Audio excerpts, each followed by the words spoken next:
And then Joe Pine said, now it's time for the transformation economy. Whereas I think translated to Dutch, I think there's like this movement going from experiences to also to purpose marketing to really stand for something.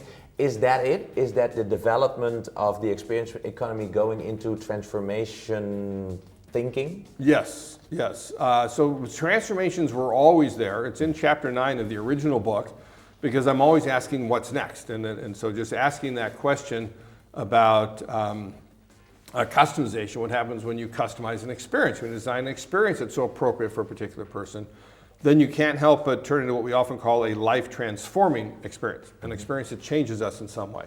Right? So that's what a transformation is about, is these life-transforming experiences, experiences where we're using them to, in particular, to help us achieve our aspirations.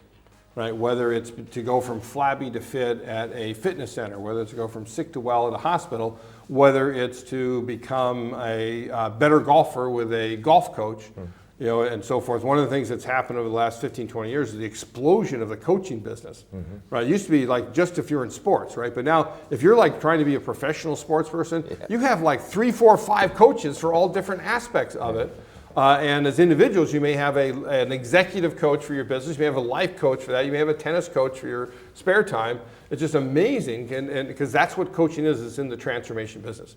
So transformations, like experiences, are a distinct economic offering.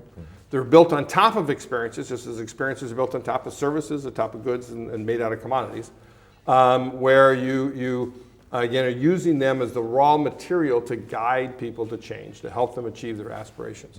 So my colleagues and I, in the January-February Harvard Business Review this year, wrote an article called The New You Business.